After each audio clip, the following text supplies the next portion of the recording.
پہلی بات تو یہ کہ اس دھرتی سے حضور علیہ السلام کو خاصی محبت اور انس تھا۔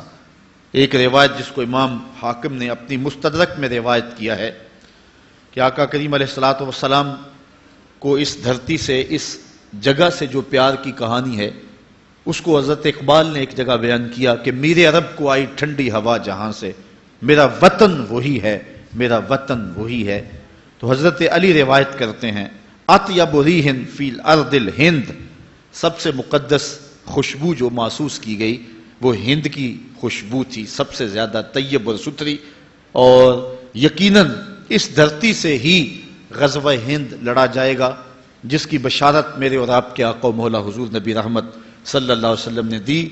کتب احادیث کے اندر کتاب الجہاد میں باب غزوۃ الہند موجود ہے، جس میں مختلف احادیث میں مختلف اصحاب سے مروی روایات موجود ہیں، اور ان میں اس غزوے کی بشارت دی ہے، بلکہ اس کو بہترین غزوہ قرار دیا گیا ہے۔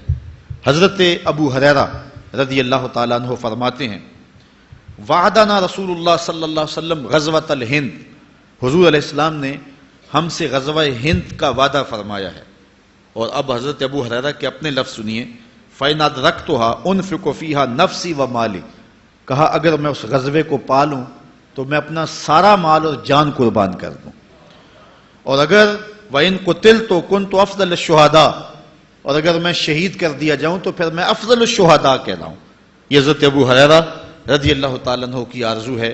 اور دوسری روایت حضرت ثوبان مولا رسول اللہ صلی اللہ علیہ وسلم، حضور کے غلام حضرت ثوبان سے مروی ہے، قال رسول اللہ صلی اللہ علیہ وسلم، کہتے ہیں رسول کریم صلی اللہ علیہ وآلہ وسلم نے ارشاد فرمایا اصابتان من امتی احرزہم اللہ من النار، میری امت کے دو گروہ ہیں جن کو اللہ نے جہنم کی آگ سے آزاد کر دیا ہوا ہے۔ وہ دو گروہ کون کون سے ہیں؟ اصابت تغزو الہند و اصابت تکون مع عیسی ابن مریم، کہا ایک وہ گروہ جو ہند میں غزوے میں شامل ہوگا، اور دوسرا وہ گروہ کے جو حضرت عیسیٰ علیہ السلام کے ساتھ دجال کے مقابلے میں لڑے گا۔ ان دو گروہوں کو اللہ نے جہنم کی آگ سے آزاد کر دیا ہوا ہے۔ میں فیصل آباد میں گفتگو کر رہا تھا تو مجھے ایک نوجوان نے کہا کہ یہ غزوہ کیسے ہوگا؟ غزوہ تو وہ ہوتا جس میں حضور شریک ہو، تو جس میں حضور شریک نہیں ہوتے تھے تو ان جنگوں کو سریہ کہا جاتا تھا، تو یہ غزوہ کیسا ہوگا جبکہ قرب قیامت میں ہوگا؟ تو میں نے کہا یہ غزوہ اس معنی میں ہوگا کہ حضور علیہ الصلوۃ والسلام کی روحانی تائید اور آقا کریم علیہ الصلوۃ والسلام کی روحانی شرکت اس غزوے میں ہوگی، اور حضور خود قیادت فرمائیں گے۔ اور آقا کریم علیہ الصلوۃ والسلام نے اس وطن کے ساتھ اپنی محبتوں کو، اپنے پیار کو کئی مواقع پہ ظاہر فرمایا ہے۔ جن دنوں کے اندر 65 کی جنگ لڑی گئی ہے، کچھ لوگ جو مدینہ المنورہ میں حضور کے روضے کے آس پاس جھاڑو دیتے ہیں، انہوں نے باقاعدہ خواب دیکھے جو بعد میں بیان کیے اور پاکستان کے مختلف جرائد اور اخبارات میں چھپے کہ 5 لوگ مواجہ شریف سے روضہ انور سے نکل رہے ہیں اور جنگی لباس پہنا ہوا ہے۔ تو عرض کی گئی، انہوں نے کہا کہ حضور آپ اس وقت ہنگامی حالات میں کہاں جا رہے ہیں؟ تو ارشاد فرمایا کہ پاکستان پر انڈیا نے حملہ کر دیا، میں مدد کے لیے جا رہا ہوں۔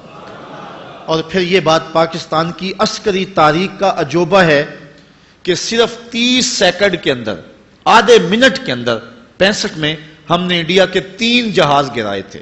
صرف 30 سیکنڈ کے اندر 3 جہاز مار گرائے تھے۔ کیا یہ ہماری توپوں کا کمال تھا یا محمد عربی کی نگاہوں کا کمال تھا؟ اس لیے میں کہتا ہوں کہ پاکستان جو ہے یہ مٹنے کے لیے مارز وجود میں نہیں آیا، حضور کی نگاہ فیض سے قیامت تک قائم رہنے کے لیے مارز وجود